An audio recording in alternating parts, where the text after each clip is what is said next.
How's it going, everyone? It's Bomberman Dan. We're playing some more Starcraft 2. I'm playing as the red Protoss in the bottom right side, and our opposing player is Receiver. Don't know how it's pronounced, but pronounce it that way anyhow. On the top left side is the blue Protoss Receiver. So anyhow, I thought this game was particularly interesting because I utilized the Warp Prism pretty well. It won me the game, and I was thinking to myself, you don't see a lot of Warp Prism use that much, so especially in ladder matches. I think people think it's like a little too risky to kind of get a Warp Prism going, especially because Warp Prism's 200 minerals.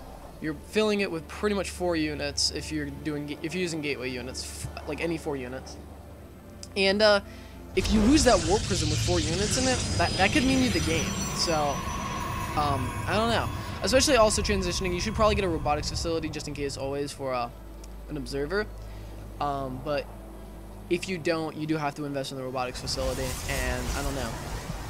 So anyhow, the best thing to do when you are playing with a Warp Prism, or intend on using Warp Prism use, is to always scout.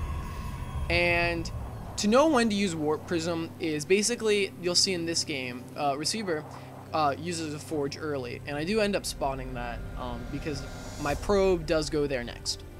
So whenever you see a forge early for a Protoss player, it's either a forge fast expand or a forge wall off. Forge against Terran and Protoss is usually a fast expand, like normally, and a forge against a Zerg is always for like a cannon in the mineral line, so you don't get Zerg rushed. You're 6-pooled. So I see that, and I'm like, all right. So cannons, right? He's got a forge early, so I'm like, all right, I got some time.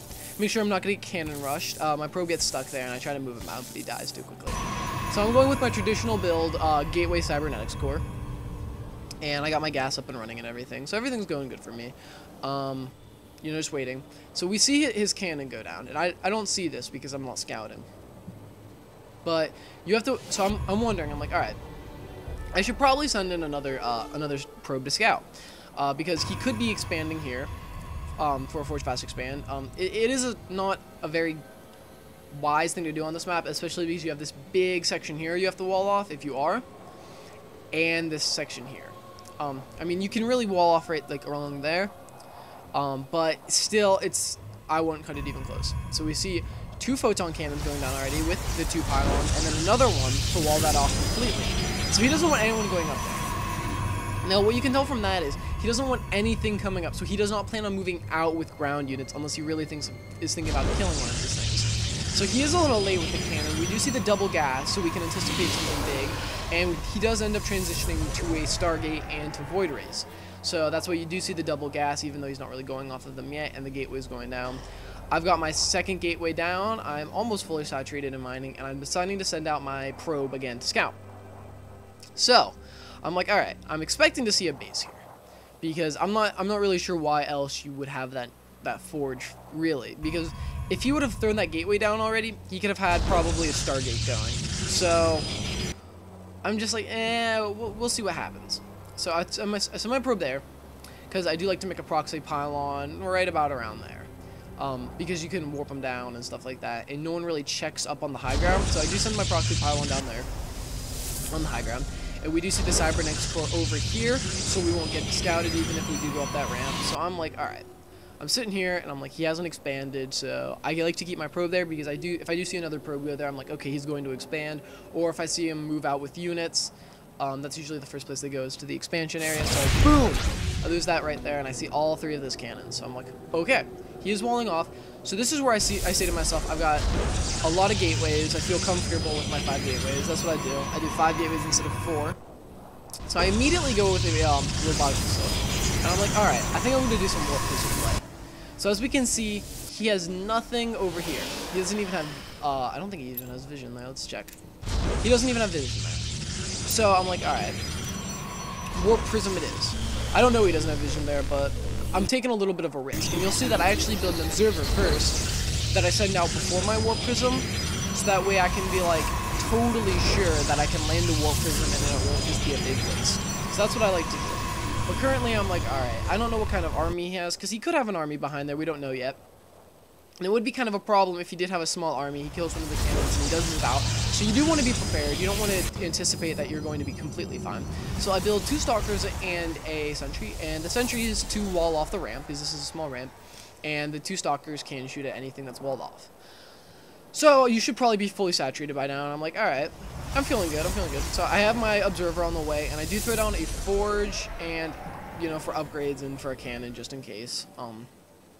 So I always go +1. That's like, if I'm playing a short game, I will still go for +1. So we see he does have 2 Stargates and 2 Void Rays on the way, which, at this point in time, is a little, I don't know. I really don't like you to go Void Ray off of one base. I just never think you have enough gas and you have a lot of minerals, and he's way oversaturated here. So, I never really do, so that's kind of like a problem on his end, to go Void Rays, because you won't really ever get enough, especially if you're not building another unit. As we can tell, he does have a lot of minerals, and he will use up probably the gas way before those minerals, so that's something you have to watch.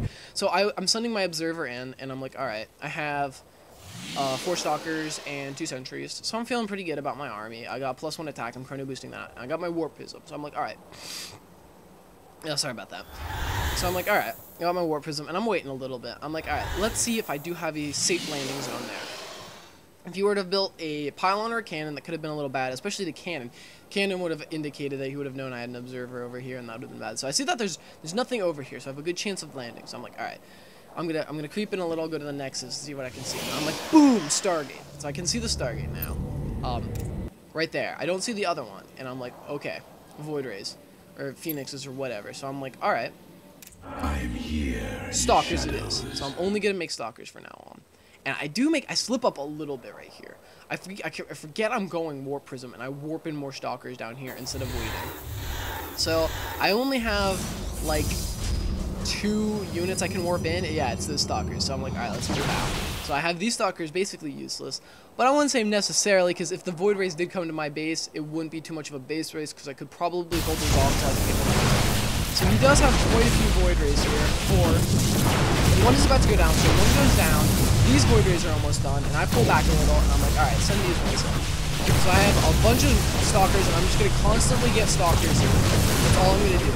I'm going to constantly get Stalkers in. He does have that rally point over there, so that he does lose a little bit of time. And he does think he has me, so I'm like, alright, maybe I should wait a little, maybe I should get a couple more Stalkers in, but I decide to send these in. Actually, I don't, and I'm like, alright, let's get more Stalkers. So he's feeling good. He thinks he's defeated that. He should have really come over here to try to destroy the Warp Prism, but I'm like, not today. So I get this one tricked out, and I kill it. I have this Stalker down here from, I have no idea where. Oh yeah, I had those hotkey together. So I get those in there, so kind of a hero Stalker down there, and I'm like, alright, I got this. So you try to keep your Warp Prism out, and I'm like, killing this pylon. I don't know what I'm doing. Here's where he really slips up. He's got cannons all along this side, and I'm like, alright, I got this. So I'm like killing his probes, and I'm like trying to destroy his mineral lines. He's not mining gas here, so it's gonna be hard for him to do that. He does get these cannons down here. Big mistake, because I see them, and I do destroy that one. I destroy this next one, I destroy this next one, and I destroy this next one. There's a lot of lost minerals on his end, so that's basically the game. It's gonna be hard to get back. So yeah, that's my strategy on Warp Prism play. I hope you guys liked it. Hope this is useful for anyone who's like, maybe I should use a Warp Prism. So yeah, remember, if they wall off, remember to use it. And yeah, so that's the game. So yeah, thanks for watching, everybody, and don't forget to comment, rate, and subscribe, and I'll see you guys all next time.